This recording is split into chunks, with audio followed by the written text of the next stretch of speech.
Welcome to our Shield of the Sun video entitled NARC, Community-Based Stalking. In this video we're going to talk about a controversial subject that has been talked about throughout many internet media outlets, through various internet channels or various videos. It has now been even more exposed on certain news channels and even on certain documentaries that were featured in Britain and in the United States and places around the world. This particular phenomenon, called a phenomenon basically, but really not a phenomenon, but more like a conspiracy within the community and a controversy that connects back to government experiments, is really the proper face of this particular issue that we're going to discuss. We're going to discuss this issue that has often been called gangstalking, or it's often been called community-based harassment is the term that they want to really use now, which is the proper, I believe it is a proper term, because it really is a form of harassment that is centered with using community watch. So, but I want to talk about the logic and the parameters of this particular thing, to give really just helpful tips and helpful understanding to the situations that people could be having who are still probably facing this particular issue today, or they're trying to recover from the damages that were done from this particular issue. So I'm going to talk about it in a more broad text, in terms of the fact that I want to kind of relate this message to people who either don't know about it or people who do know about it and were victims to it. So let's talk about some of the aspects of this. Let's talk about where this phenomenon, as that's called, came from. Where did community-based harassment come from? Where does gang stalking or group stalking persons come from? Well, first off, it is based in bigotry. It is based in racism. It is based within a group having an indifference toward another group of persons or a person themselves. So it isn't always just about skin color. Sometimes it's about other issues as well. Whatever the case is, what the government's part in it, if we talk about the recent cases, has a lot to do with military experiments and more of shadow government experiments. But before I get into that, I want to talk about how the community themselves gets involved in things like that. I want to give some examples to give you an understanding. In the early 1900s, we had a problem with lynching. Lynching was a very big problem. And a lot of people may not know exactly how lynching was, how it occurred. How does a community get together in groups and take someone and hang them and make a sport out of it, make a festival out of it? Well, first it started with the fact that the towns that were involved in lynching had community watch in their towns. These community watch members came from church groups, or they came from educational institutions, or they came from other political groups, local political groups, or they came from merchant fields. So they're like a collection of people. They're a collection of people who are hearing the latest political arguments and ideas of that day. Meaning political parties, which represents a party within the government, will come to those communities and tell them things to either incite their support or to incite what is called rivalry or hatred toward whatever it is they're talking about. So with a lot of lynchings, it was very racially motivated and politically motivated, because they literally believed that a lot of the black civil rights groups were involved with subversive communist groups would then upstart their democracy. So it was a way to really, which wasn't true in the sense that it was a direct threat to them. It was more true in the sense that they were learning tactics from other political groups to apply it to their own political agenda. which is something the other groups were guilty of doing as well. It was just that they did not want the competition. They did not want to compete or to deal with this upstart political group that could be influencing certain members in their community. So they stupidly thought that in order to eradicate this influence, they would have to get rid of the people in their community who could be influenced by said upstart political parties, or controversial political parties as that was called.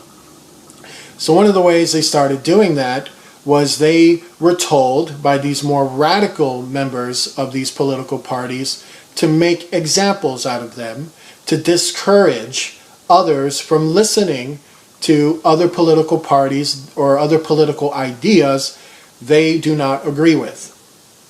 So lynching was what they started doing back then. They would grab these persons, sometimes frame them for things they didn't do. For instance, in some of these lynchings, they would enlist a female to create a situation with someone they have targeted, get this person compromised in this situation, and once said situation has been fulfilled, they would then create a controversy in regards to that situation by declaring they have been raped by the person, or the person has attacked a member of their family, but leave out all the other things that could have been the real face and truth of the situation. The whole aim is to just get that person to be either trumped up on charges or to be compromised in something they have entrapped that person in. Meaning they take part in a situation and they set up a situation so that you will feel guilty for it, so that you will feel you're totally responsible for it, that this lynching or that this abuse is going to happen to you because you screwed up and you need to pay. So it's also a psyop as well, because it covers over their intent, it triangulates their intent over to their victim, and thus the victim is lynched, and the persons or the group lynching them usually do not face any criminal charges because of all the things they accuse this person of, and the confusion is then brought into the case, which then screws it up for the courts. So then the courts have to throw it all away. They can't do anything with it because the whole thing is in a complete a disarray. There's no organization to pinpoint anything because of the amount of lies and the amount of deception and the amount of power that goes with these particular actions. Now, lynchings went on for quite a while, and they stopped due to the victory that a lot of the civil rights groups managed to ascertain. But that didn't mean that community stalking or community harassment stopped. It just means they changed their tactics. And they actually laid low for quite a while. But after 9/11, that's when this type of disposition started to arise again, because they found another excuse to bring it back again. So with that being said, that's just to give one example of what the intricacies of this particular controversy is like, which is why it's so hard to relate with the victims or to even identify the victims or to even understand what really happened to them.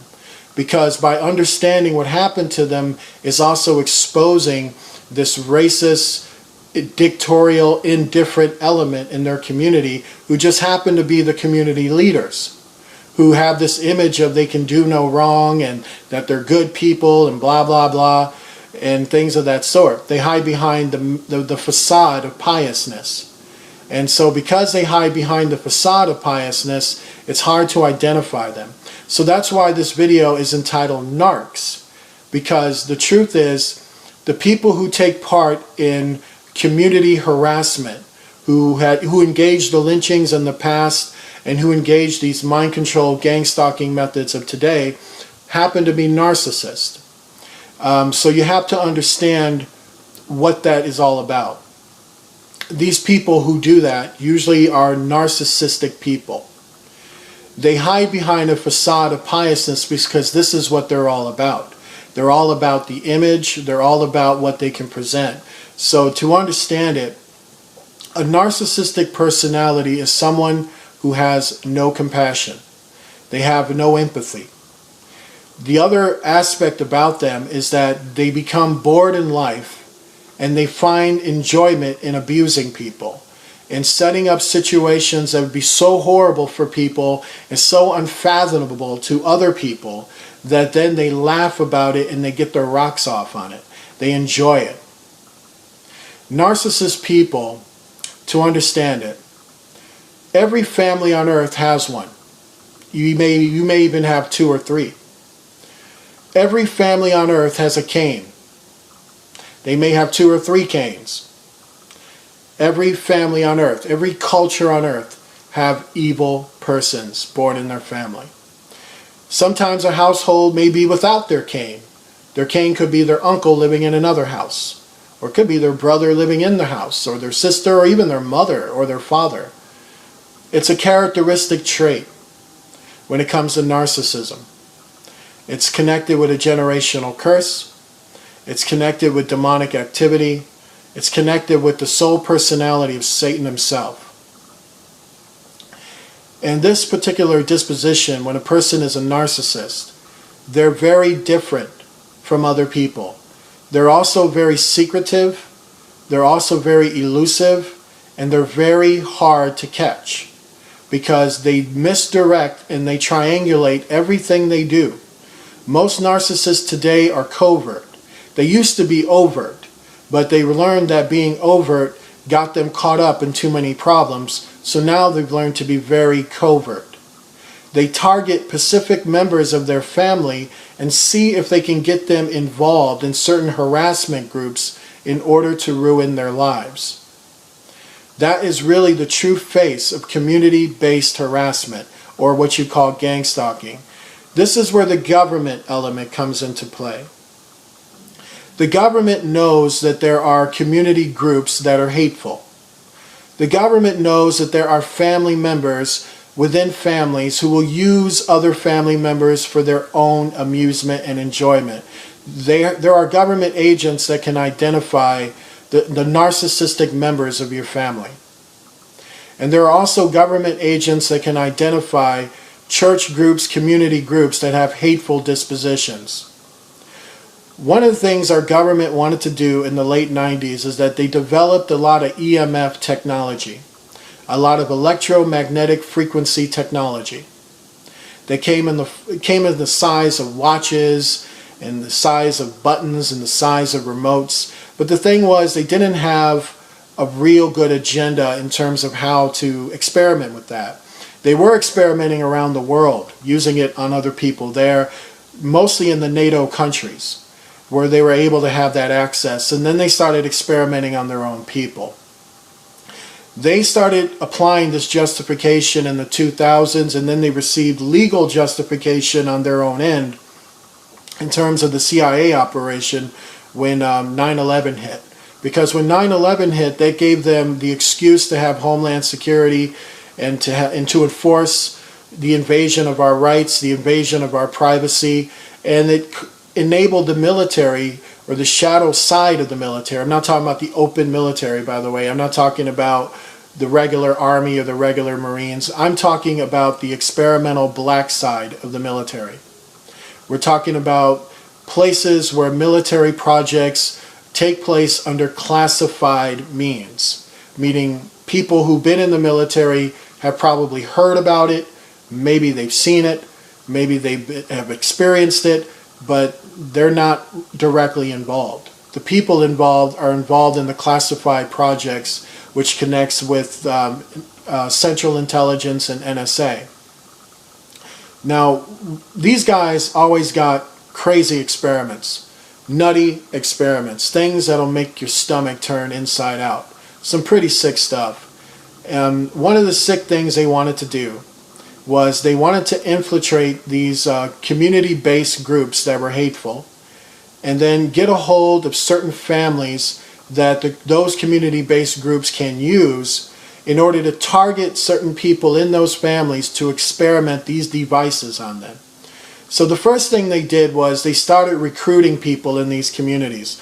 And how they did that was they first started out as acting troops or they started out as government political groups to work in the media. Some of them were job offers. They were offering like jobs, but they just didn't know what kind of jobs they were. A lot of them were recruited through occult members like lodges and other occult groups who would work with groups within the community, and that would be like 80% of their members.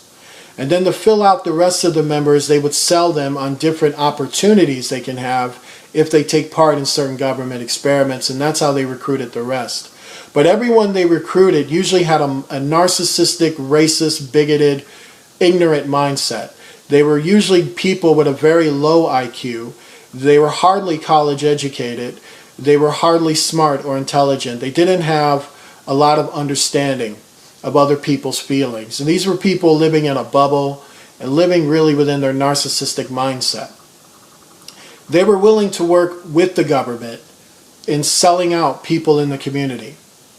And what they would do is that once this community organization has been turned on to the government agenda, they have been shown the type of devices they want to use, or the type of psychological, because it wasn't always the practice with the devices, it was also a practice within manipulation itself, to see how certain things they do would affect their minds and how it would control their minds, and how the devices can be infused with that to make that situation even worse.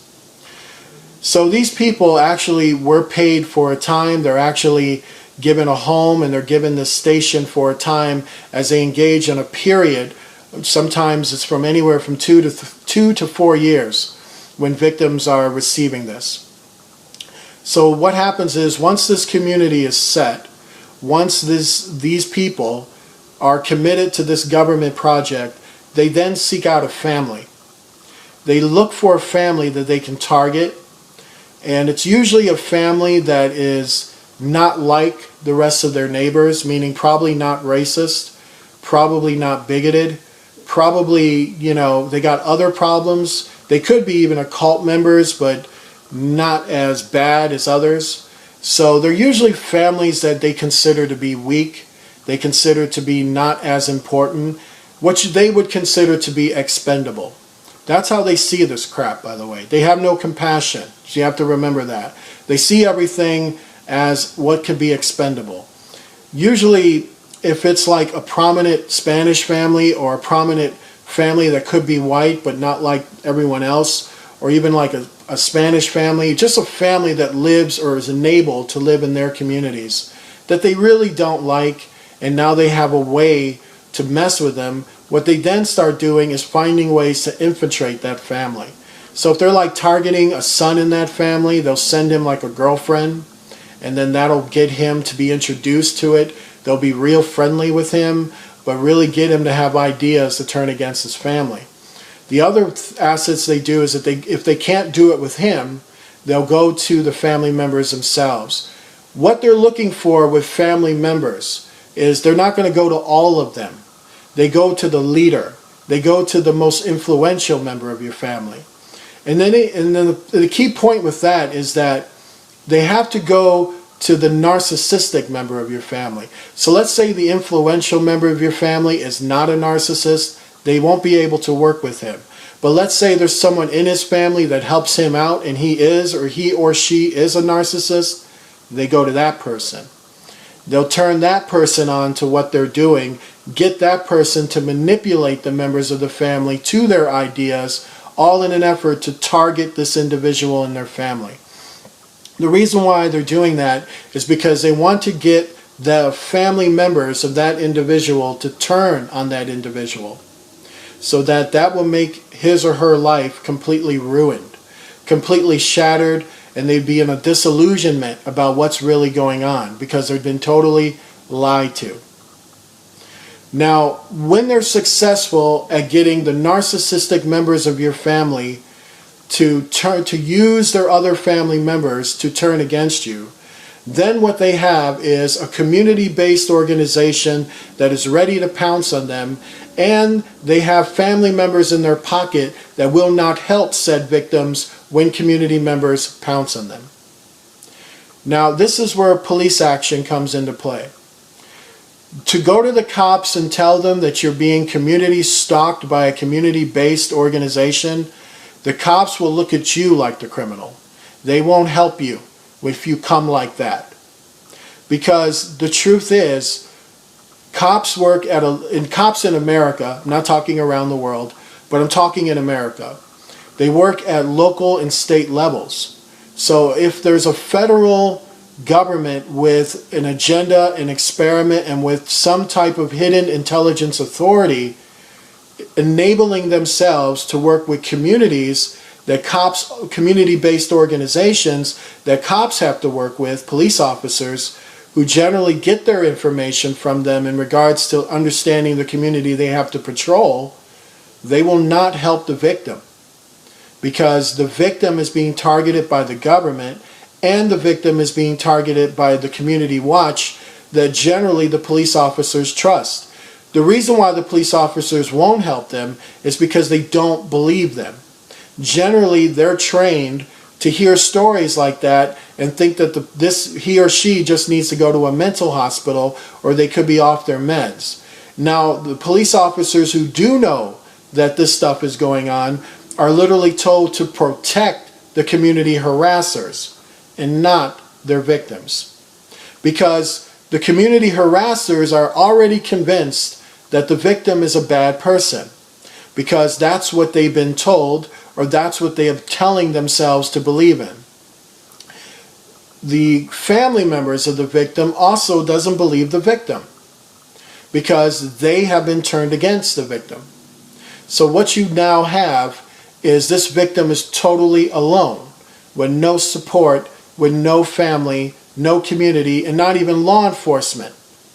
The only thing you really can do is that if you get out on your own and you have to live on your own, if you can find them committing a legitimate crime, then that's what you have to go to the cops with. That this person robbed me and it was just a robbery, but you can't tell them what the full story is, because then that destroys your credibility, because they don't understand it, or they just don't believe it, or they're completely ignorant to it. And then that's just a sad reality. You see, government ops is all about operating in the shadow. It's all about hiding in plain sight. I want to say that again, hiding in plain sight. And how do you do that is that you change the perceptions of the people around you. So the people around you will have no idea what's going on. But you'll be paranoid of them, because you can't really identify between them and what's really going on. So what you're being really subjected to is a mind control experiment. Now, the sad thing about being subjected to that is that if you survive it, the main aim they're trying to get you to do is that they're trying to get you to kill yourself, or they're trying to get you to kill someone else so that you'll just go to jail, where they'll just monitor you 24 hours in jail. If you manage to survive it, I could just tell you this. What will happen to you is that you will move away from them.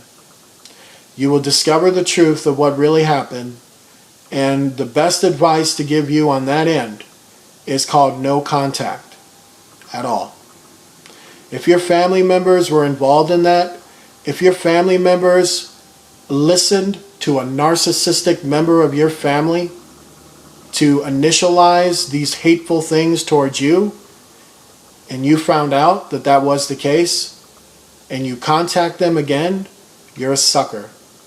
Or you're just that emotionally controlled by them. Narcissists have a personality like a vampire. Their whole lives revolve around you. Community-based harassers are the same. They have no life. They have no love. They have no empathy. They're just complete empty people, filled with hate, filled with disgusting feelings, and that's all they know how to express. So that's why they come at you, blaming you for things that they do, or accusing you of things they are guilty of. Narcissists like to play the victim. Therefore, the person who orchestrated your family members to turn on you will play the victim. He'll play like, I'm the victim, you hurt me and you deserve it, even though it's actually the other way around. That's called misdirecting and triangulating the situation. That's what narcissists do. The community-based harassers are also narcissists. So once again, they're the victim, not you. They'll blame you for all the things they had to do to you because you made them do it, because you didn't do this or you didn't do that, or whatever it was, whatever disillusion is going on in their minds. So the community-based harassers aren't sorry either. The government who orchestrated both groups to do this to you, you're just another number on the page. You're just another experiment. You're another checkbox. You're another do this, don't do that. You're just another piece to their puzzle in the project that they're actually developing. They have no love or concern for you. They don't even care that it even happened. They're going to move on with the day and eat chicken and find another victim. That's the shadow op. It's no compassion. There's no love in it. So what you got is family members who ain't sorry, community-based harassers who ain't sorry, and a government that ain't sorry. The only thing you can do is ride out the storm and then move away and have no contact at all. Cut off your family, get away from that community, take notes of those faces that you remember, and never ever talk to them again. Never speak to them again, never give them the time or day, nothing, nothing. What you have to do is heal. You have to heal from the effects, because what they've done to you is this. First off, they do what's called loud noise campaigns, where they'll bang their car or slam their car or slam their doors, and everywhere you walk they're slamming doors, slamming cars, slamming on your ceiling, shining lights into your house.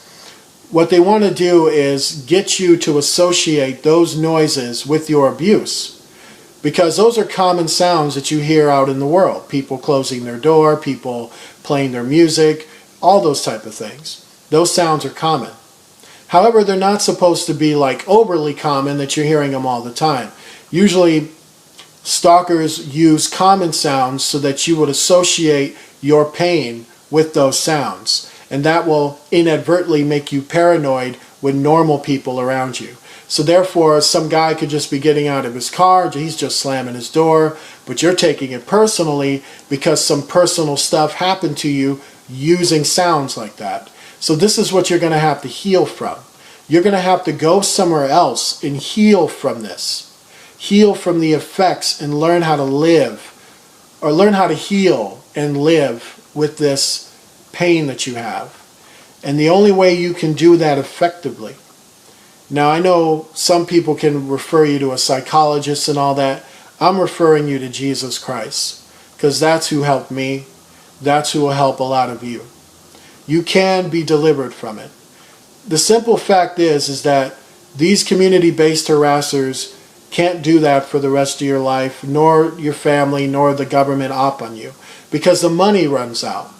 That means time and resources runs out. It's an experiment that goes on for that particular stage, and then they move on to the next stage, and then they move on to the next. What we have here is a lot of this is being run by left and right-wing parties. So you have shadow ops in both parties who work in correlation with church groups, institutions, community groups, things like that. Now, are some of the things you can watch out for in regards to all this. First off, be careful what communities you move into. First, I could just tell you right now, most places in Chicago are screwed. They're just filled with community harassers. So don't even bother living there. New York City has the same problem too. So does Seattle, so does LA. A lot of cities in Texas have the same problem, even down south. What I've noticed is that it's major cities, the cities that are very big.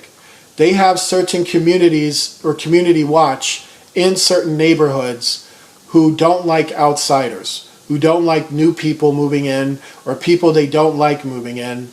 And these people are keeping their ear to the ground to any government experiment that they can get a hold on and they can use to harass other people. So understand that bigotry groups and racist groups have not gone anywhere. They've just changed their name and they changed their tactics, and it's become subtle, more creepy, more covert, more sneakier than ever. That's what they've done. They haven't changed. They just changed their MO. So unfortunately, when you move to certain communities like that, and those groups are there, they're already watching you, and they're looking for a way to infiltrate and ruin you. Another thing is, if you got narcissistic members leading your family, that you can identify that this uncle is a narcissist or this mother is a narcissist, and you can see the evil influence they're putting on that family, have nothing to do with them then. Get away from them.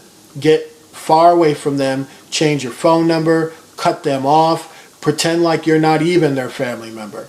Cut them out of your life, because they're going to damage you. They're going to come at you and they're going to damage you. Because the problem is that your family members are allowing themselves to listen to a narcissistic leader. So that narcissistic leader is just abusing the whole situation. He or she is an evil, wicked, uncompassionate, discriminate, racist, bigoted, hateful person. They're like that because they hate themselves. Also, I want to dispel this thing about narcissists, by the way. They're cowards, by the way. Yeah, they're dangerous and they will hurt you because they can't handle the fact when you expose them. They can't handle that. They can't handle it when they have been completely outed and there's no more triangulating, there's no more misdirecting. It's just, I know who you are, you're a scumbag, and I don't ever want to talk to you again. Yeah, that's when they get mad, and that's when they may attempt to hurt you. Usually they'll try to do it themselves, or they'll try to get someone else to do it by getting someone else to feel sorry for their little peddly self, and then they'll come and commit a crime for them. Understand this. Their whole front, their whole I'm strong as steel, I'm confident, I look better than you, it's a front.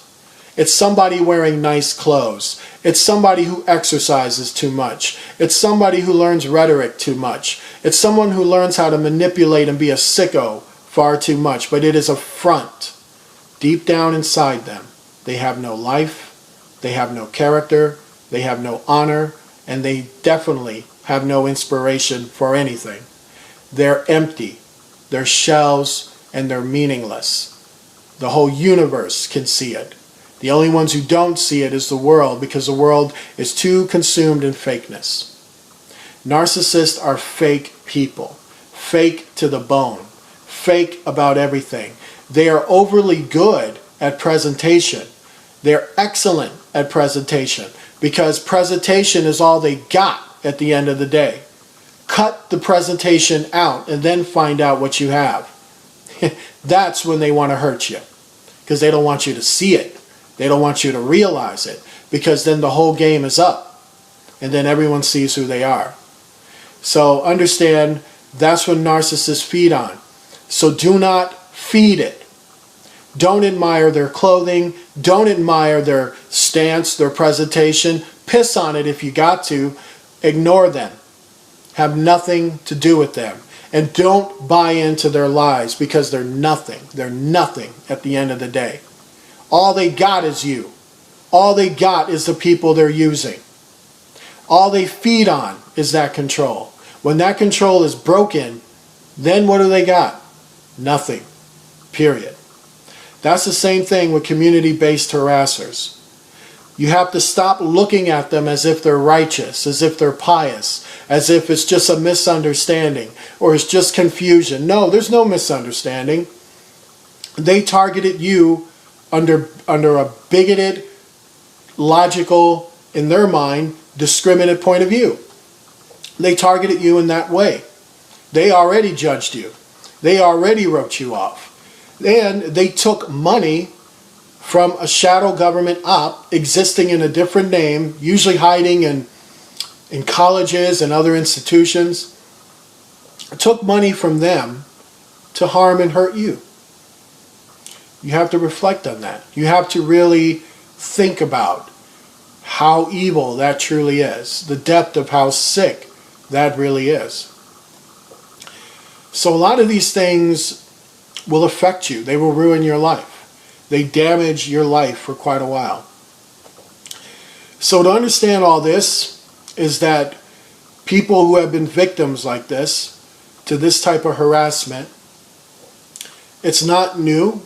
It's just a repackaged thing of an old thing. It's a thing that's been repackaged with an intent to do military experiments. It connects with Project Bluebeam. It connects with the HARP devices.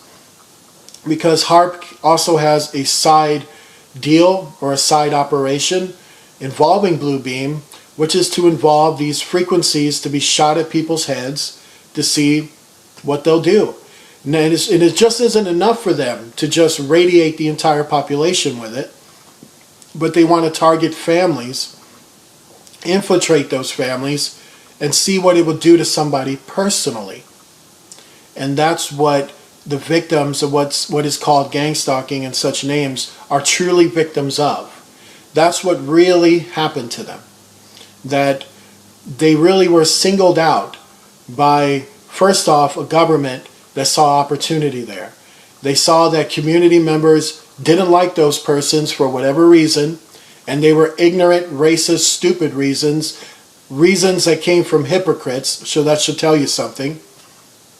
The government of that particular operation truly saw that this guy's family members were screwed, and their leader of that family was a narcissist. So it was like, wow, it's a great opportunity for us.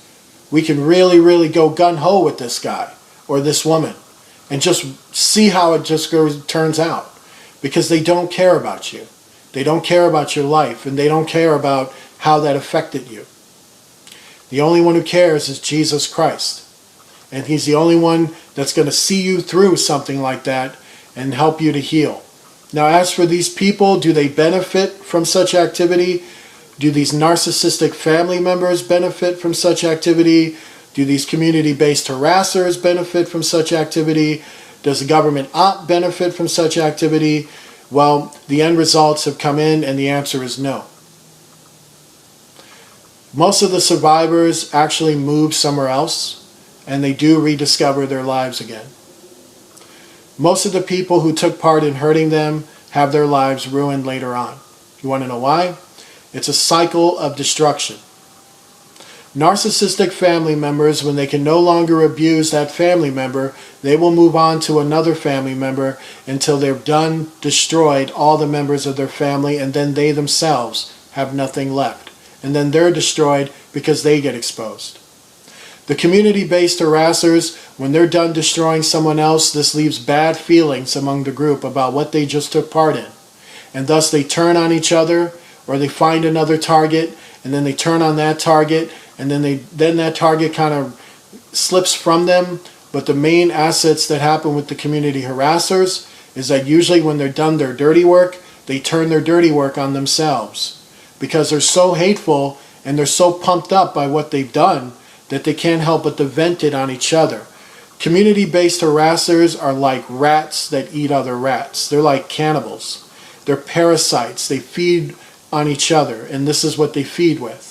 So what happens with them is that if they're a church group, they lose numbers. If they're a community charity group, they lose money. They lose members. If they had influence in the community, another group takes over from them because they've knocked off with influence.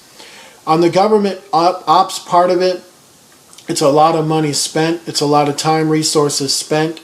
And oftentimes the shell of their information then gets shifted in classified projects. So people get fired, people get left out, and then cover-ups have to happen because these operations, though they could have a legal way of covering it, the operations MO was illegal, so they'd have to use illegal tactics, and therefore they're going to have to engage in assassination.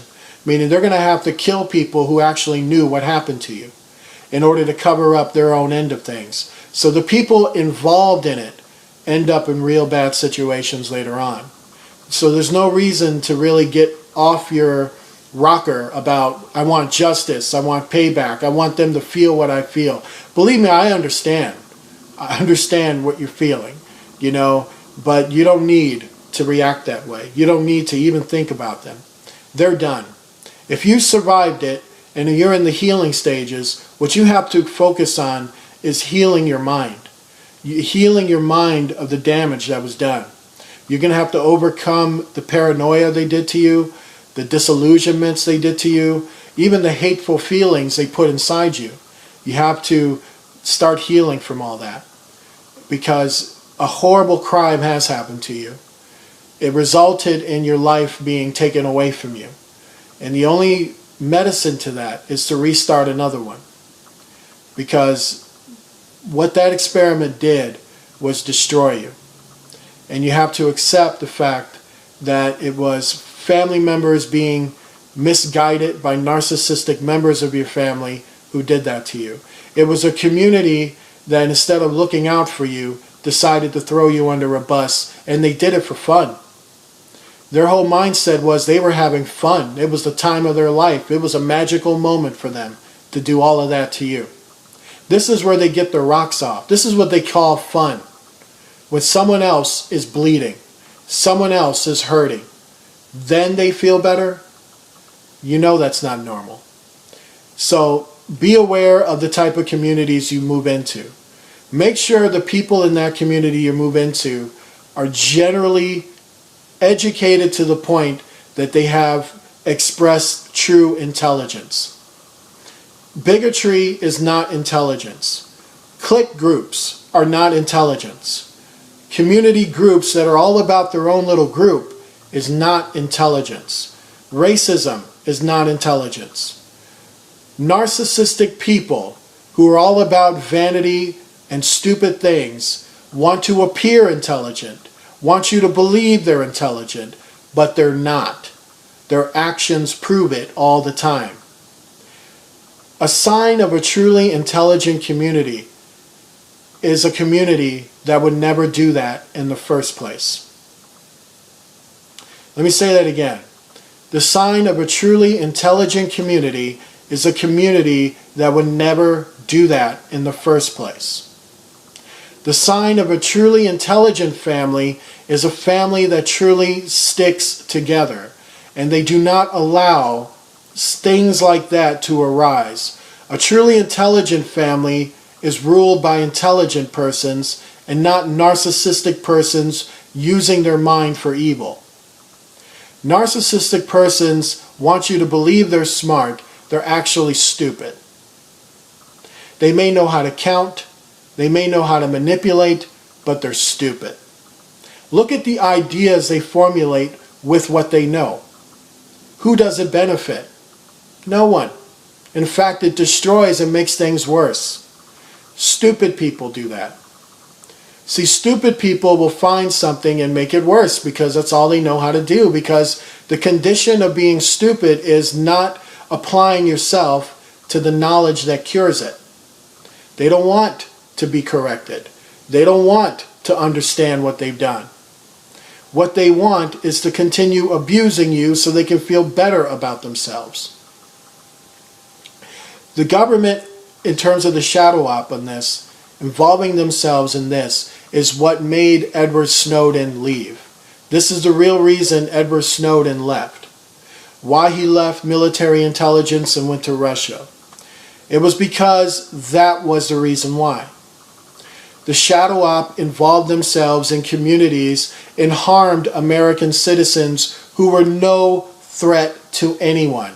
And in fact, the citizens they harmed showed that they had high IQs and were intelligent people who could be doing positive, intelligent things for a lot of people and making improvements. A lot of them were seen as positive change agents who never were able to express whatever they had because an ignorant, stupid community buried them and destroyed them so that they can live fat on the hog. So they can enjoy themselves with fornicating desires, drug desires, greedy desires, so they can stare themselves in the mirror all day long, admire themselves while people are being destroyed that they personally don't like. It's like the little kid who turns his friends against the other kid because he just doesn't like the way that kid looks. Yeah. Now you understand, that's not intelligent. That's stupid. So in order to avoid communities like that, don't move into stupid-based communities. Don't move into a community because of how it looks, because of what kind of people are there. Find out who's really there. Find out what type of intentions they are. What kind of people are they really?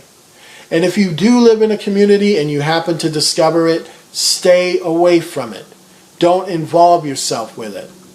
If you're in a family and one of your narcissistic, hateful, bigoted, I'm all about myself family member wants to come to you and tell you to turn against your brother, turn against your cousin, really question why that person is telling you that.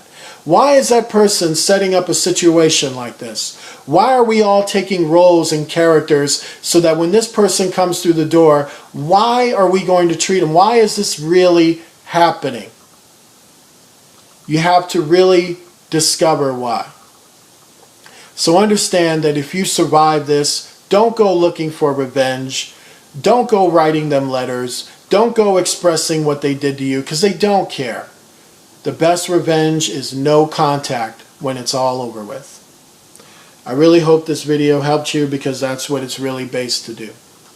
This has been our Shield of the Sun video called NARC, Community-Based Stalking. If you'd like to send a donation to Shield of the Sun, please send it to the name Miguel Jimenez, spelled Miguel-Jimenez, at P.O. Box 39204, Charlotte, North Carolina, 28278. You can also purchase books written by me that would be very, very helpful for you. It's at www.lulu.com. When you get to that website, on that search engine, you're going to type Michael Herr, spelled Michael, last name like Ben-Hur, that name, Michael Herr, and then the books would pop up there. And I just hope this really helped you to understand that it's never a good idea to turn against your own family members. As a community, if any of you are in Community Watch, don't enlist yourself in hating on people you don't know. That's sick. That's wrong. And for those of you using microwave devices on people, what you're doing is worse than rape. I just want you to know that. And the only end results are going to be this. If your victims survive it, they'll expose you and never have anything to do with you again. You yourselves will be reaping your own rewards. You'll be getting payback from similar persons just like yourself. God bless you to all. Be intelligent. Good night.